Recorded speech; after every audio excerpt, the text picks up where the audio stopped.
Hi, social work students. Welcome to week 8 of social work history and policy. I'm really enjoying this class, and I hope you are too. You're all learning a lot. The majority of you are doing really, really well. I love reading your papers, and I'm learning right along with you. Thank you for all the personal insights you're sharing. That's what really makes this a fun job. And I'm going to share a few stories with you today. I wanted to give you a little lecture, and I know you don't get a lecture every week, and I'm trying to do better about that. But anyway, I wanted to talk to you this week and just basically share some stories about how the social work profession evolved to be what it is today.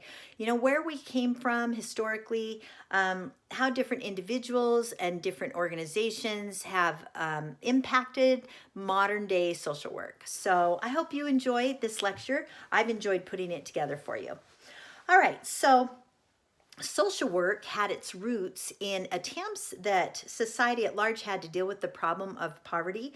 And of course, with poverty comes inequality. Social work is intrinsically linked with the idea of charity work.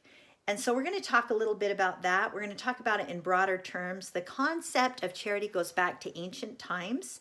The practice of providing for the poor has its roots in all major world religions. I took a world religion course once back in the dark ages from Texas A&M University, learned a ton, and my take home from that class is that we're all a whole lot more alike than we are different. And so I hope that comes across to you in our lecture today. It's important to recognize that all world religions have played a part in poverty, and helping those who are in poverty, and charitable work is a big part of every single one of those religions. But we're going to talk mostly about Christianity today because that's kind of what formed our modern organization of social work, our profession. And even before the rise of modern European states, the church was providing social services. Back in the 4th century, Constantine legalized the Christian church. And before that, if you know your ancient history, Christians were basically rebels. They were illegal and put to death, hung upside down, fed to lions, all kinds of horrific ways to go. But once the church was legitimized in the 4th century, the minute they were legitimized, they started in on charitable work. And homes were set up for the aged, shelters for the homeless, hospitals, poorhouses, burial societies, and even orphanages. And these were funded in part, at least, by grants from the empire.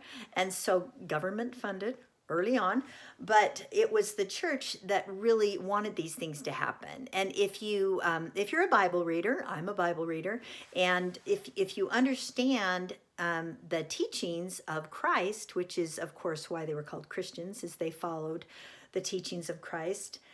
He spoke a lot about caring for the poor, about watching out for people who didn't have as much as you have. And what I think is interesting is that it was considered kind of part of it. You were considered a good person, and this is kind of jumping ahead into the Middle Ages, but it was a sign of piety. It was you were judged to be a better person if you were giving to the poor, if you were doing charitable works.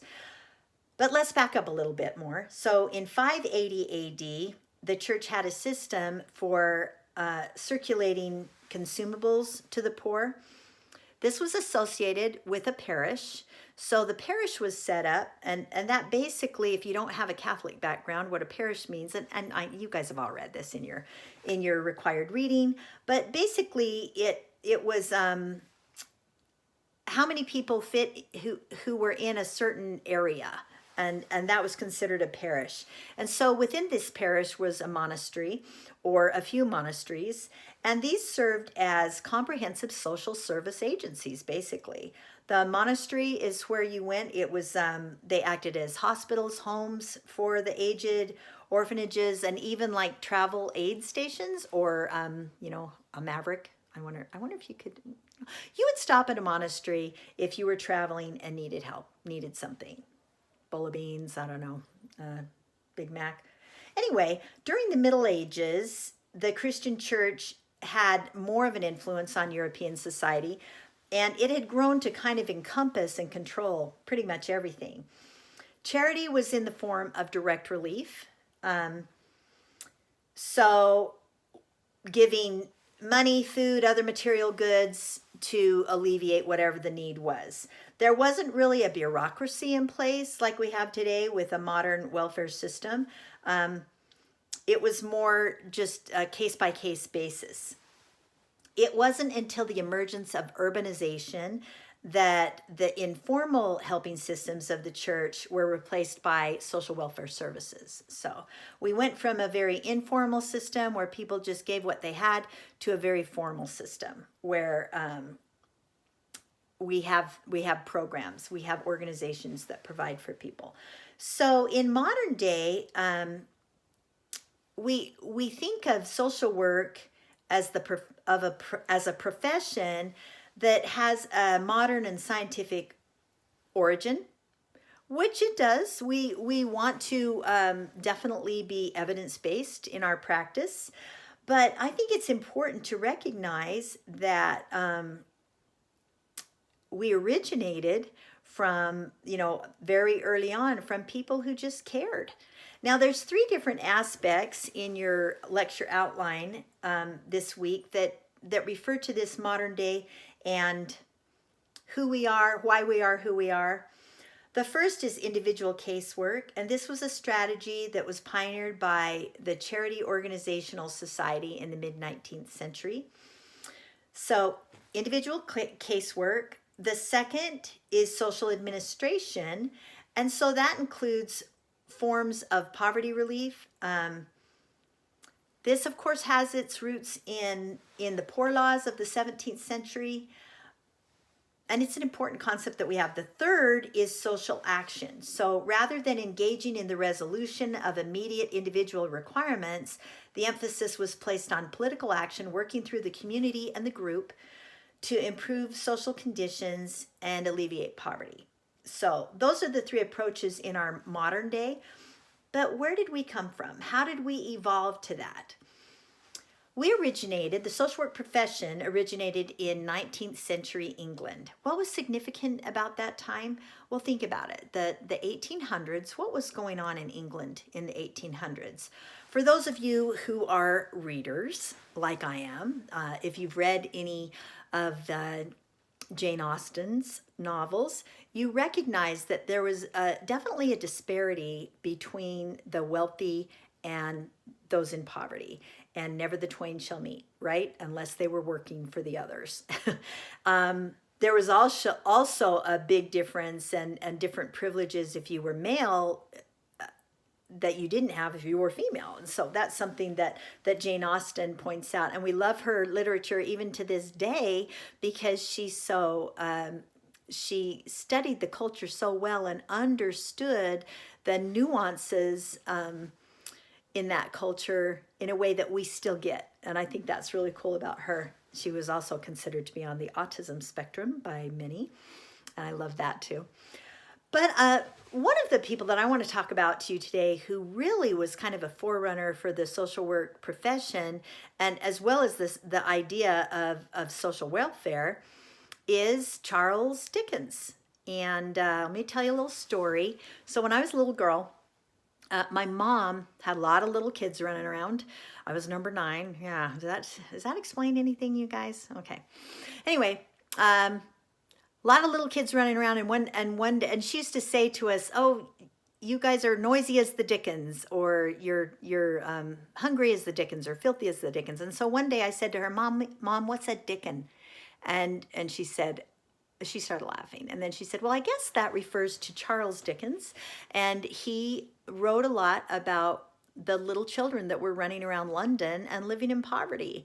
And so that evolved, and it's part of the slang in the English language. Anyway, it was in my mom's time that if you were referring to little children being noisy or dirty or hungry, they were as the Dickens. So anyway, side note, my mom named our dog Dickon after that. Isn't that cute? So anyway, little story to tell you, but I really enjoy Charles Dickens' stories, and I've read several of his books, and some of my favorites include Oliver Twist. And if you think about that story, you recognize a lot of the poverty that Charles Dickens was calling attention to. And another one is A Christmas Carol. Everybody's familiar with that story, and how Charles Dickens was kind of one of the early authors to say something's wrong here, and it was some of the early Christian men and women who read those books and said, yeah, we got to do something about this.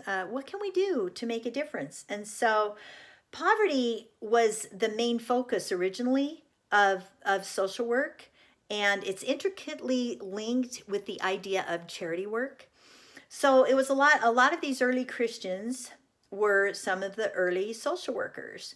I think it's interesting to note, and I included this in your lecture outline. Today, it's common for social workers to find themselves dealing with consequences arising from other social problems, such as racism, sexism, homophobia, and discrimination based on age or on physical or mental disability. However, poverty is going to be something that you will see and that you will deal with. And a lot of the times, some of these other issues go hand in hand: racism, sexism. I saw a whole lot more. It was interesting when I owned my business teaching domestic violence classes to court-ordered clients.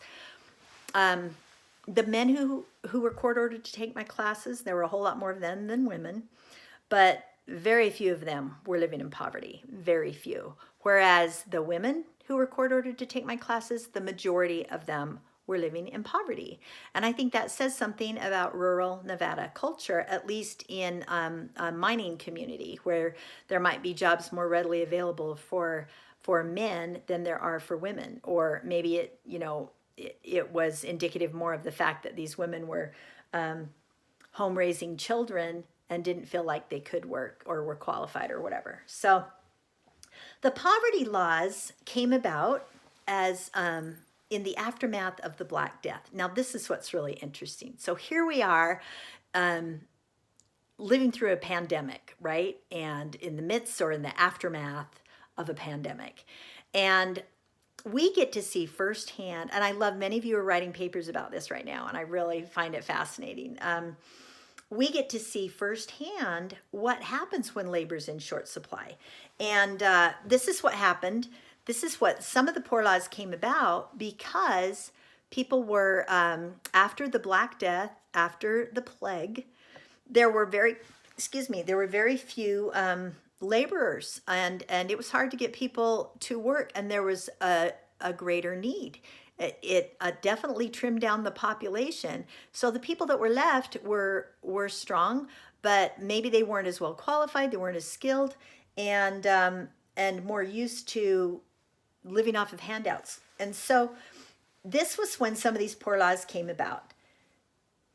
It was the poor law system can be traced as far back as the late medieval statutes that dealt with beggars and vagrancy. And then during the Tudor period, that poor law system came about because the primaries were dissolved by the Tudors. Now, do you know who the Tudors were? So King Henry VIII is probably the most famous of the Tudors. And how many wives did he have? I can't remember how many. 8? 6? Something like that. But before he beheaded his second wife, I'm trying to remember her, Jane? Yeah. Anyway, before he beheaded his second wife, she gave birth to a daughter, Elizabeth. Anne, that was her name. Yeah.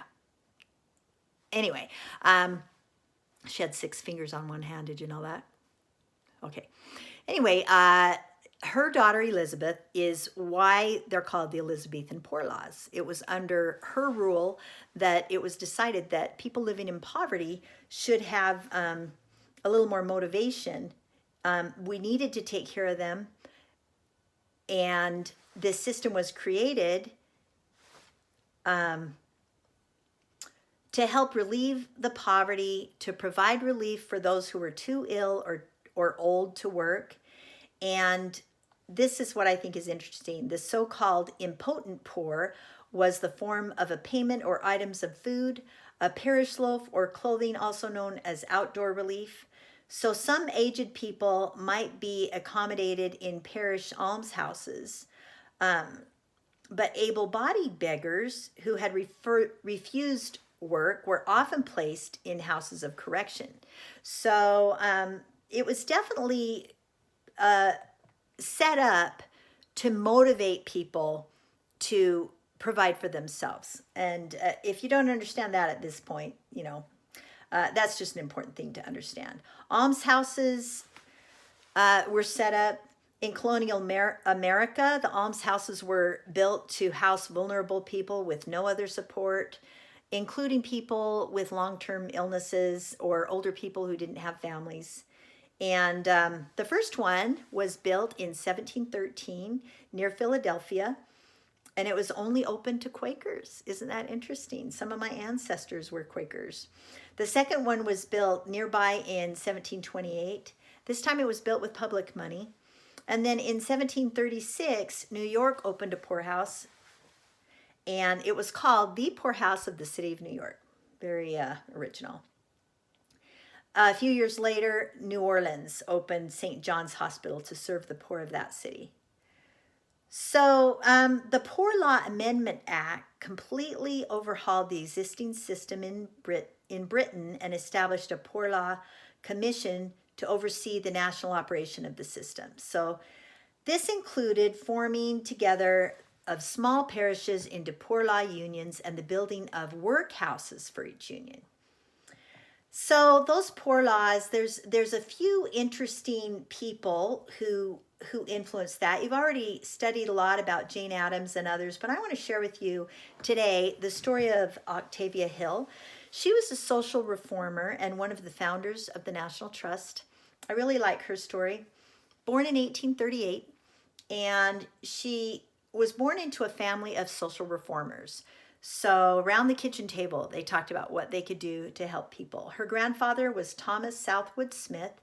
He was a public health reformer, and her father was friends with Jeremy Bentham. So from an early age, she was exposed to the need for personal responsibility and care and responsibility toward others. She was very influenced by Christian socialism, and there was an art critic who, we're not sure just how involved she was with him, by the name of John Ruskin. I know that he helped her financially to set up some of her projects, but they did have a falling out. Yeah. Movie of the week should be coming soon. Her particular interest lay in housing, in making a difference for people living in poverty. She felt like if your environment was better, if you were living in a home that was meeting your needs better, then you would be able to achieve your potential. This personal responsibility that she had kind of fell over into her work in helping other people take responsibility for themselves. In 1864, she undertook the management of slum properties that had been owned by ecclesiastical commissioners before she took them over, and she started her work. She believed that a well-maintained, clean, light, and airy home would make all the difference to the tenants. So along with neighbors who looked out for each other, they could change these slum dwellings into socially responsible communities. She definitely is thought of as a reformer. And this is where John Ruskin came in to play. He helped her financially to buy a number of these homes that she rented out to the tenants. She'd visit the properties to collect the rent, and she would talk to people as she was collecting the rent, and she would talk about what their challenges were that they were facing. She was tough, and she wouldn't allow rent areas. She wouldn't allow the renters to turn out people who were in poverty, and if they were considered undesirable tenants, then she would say, okay, let's work with them. but she also expected them to be personally responsible and live up to their side of things. What's interesting is that people started to take notice of what Octavia was doing when she began to show a return about 5% on her investment in these slum properties. And I'm not really great at financial ideas. However, I guess 5% is a really good return rate in an investment, or it was in that time. And so, with housing as a foundation for her work, she also started other activities. She developed gardens and playgrounds for children. And she decided if she was going to create these home environments for people, why shouldn't she live in one herself? And so she chose to move within to one of these neighborhoods that she had basically created. And she built kind of a clubhouse behind her own house, and then she'd host parties, get-togethers for children, women, and the older people. One of the things that she said is, there's no organization which I've found that influences the boys so powerfully for good as that of our cadets. And if such ideals can be brought before the young lads before he gets in a gang and loafers, it might make all the difference in his life. So she formed the first independent cadet battalion, in which boys would learn military skills, but they would also learn manners, and it gave them a sense of camaraderie, a sense of family. And she believed in people helping themselves. She was one of the founding members of the Charity Organization Society that was set up in 1869. Her aim was to modernize social work and to eradicate poverty. And she worked tirelessly. She was way ahead of her time in recognizing that people need green spaces to thrive. In 1875, she began a campaign to protect the natural environment in and around London. And this was a time when urban development was expanding at a really great rate. And she went on to found the National Trust in 1894, and she spread her ideas all over the place. She believed that the individual had responsibility to overcome social problems, and with guidance, direction, and support of trained social workers, the problems of poor housing, poverty, and unemployment could be resolved. Here's one more quote. She said, the people's homes are bad, partly because they are badly built and arranged. They are tenfold worse because the tenants' habits and lives are what they are.